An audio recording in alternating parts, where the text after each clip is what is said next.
Bismillahirrahmanirrahim. Alhamdulillahirabbil alamin. Allahumma shalli ala sayyidina Muhammad wa ala alihi washabihi ajma'in. Ahmadu man istafa min ibadihi man syaa fil wilayah.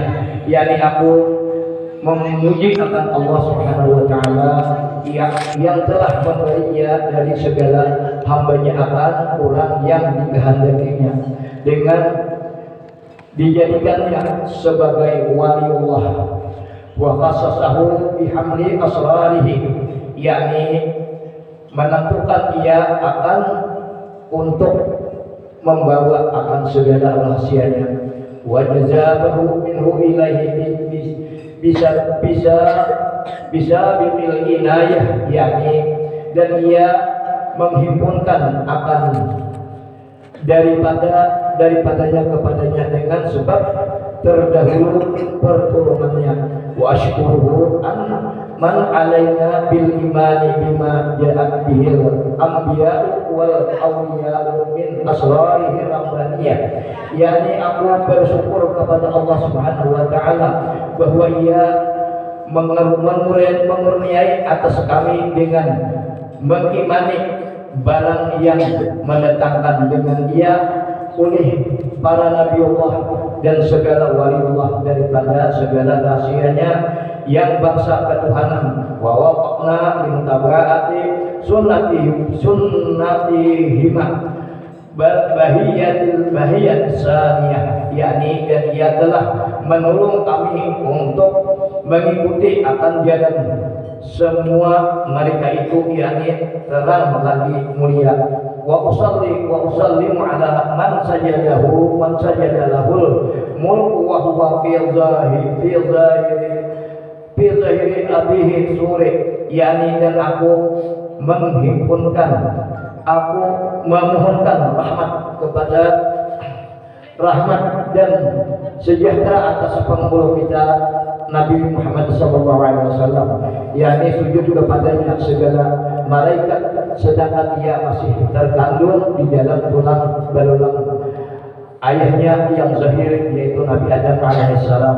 Wa ala alihi washabihi wa tabi'ihim bisabilin nuri, yakni dan ia atas segala keluarganya dan sahabatnya dan segala yang mengikuti akan mereka itu pada jalan yang nurani dari amal yang saleh-saleh. Wa ba'da, kemudian daripada itu maka berkatalah Syekh Siddiq Al-Madani Khalifah Syekh Sayyidina Muhammad bin Abdul Karim Al-Qadiri Al-Hasani As-Saman Al-Madani radhiyallahu anhu, hai segala saudaraku, manakala aku dengar dan aku lihat akan riwayat-riwayat daripada guruku daripada hadis Nabi sallallahu alaihi wasallam, bermula pada ketika dibacanya manaqib aulia Allah itu diturunkan oleh Allah kepada rahmat atas orang yang membacanya dan orang yang hadir mendengarkannya, serta diiktikadkannya dengan yakin hatinya bahwa orang itu benar-benar wali Allah. Dan aku lihat pula beberapa murid-murid yang dahulu ia mengarang ia akan menakib gurunya serta dibacanya pada tiap-tiap tahun sekali, yaitu pada hari ketika wafatnya, serta membaca Quran dan tahlil dan bersedekah manasa puasanya.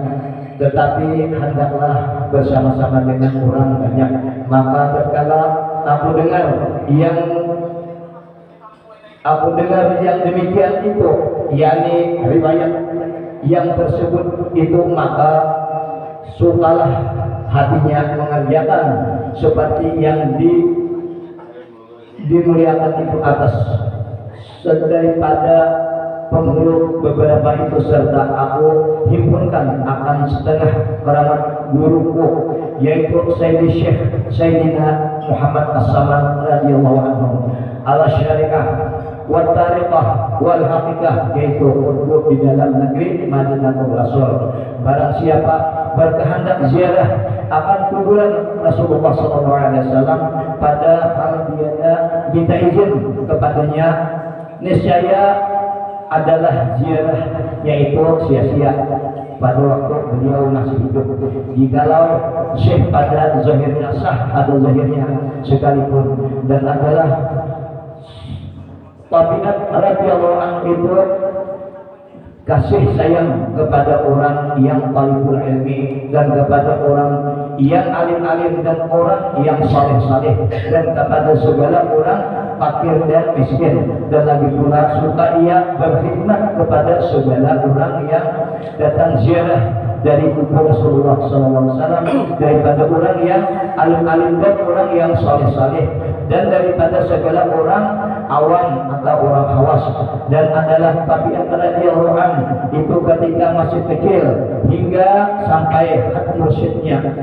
Dan lagi pula ia sangat memuliakan ibu bapaknya, lagi pula mengakalkan musyahadah, al-uyub, dan muraqabah dan ibadah, hingga ia meninggalkan daripada adab dan melawani akan hawa nafsunya, hingga daripada hal yang halal sekalipun.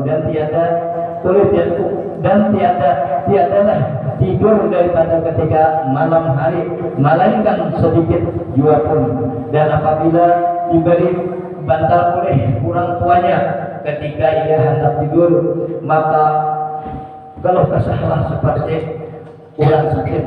Dan apabila sampai waktu sahur, maka ia bangun daripada tidurnya, lalu ia ratib sahur. Kemudian daripada itu lalu sembahyang subuh berjamaah dengan orang banyak, lalu pula ia ratib sahur hingga tertib matahari, mengakali tertib matahari kira-kira segala, maka bangkitlah ia sembahyang sunat isyraq 2 rakaat. Dan apabila sampai seperempat hari, maka bangkitlah ia sembahyang sunat 2 sebanyak-banyaknya 12 rakaat, dan yang terafdal itu 8 rakaat.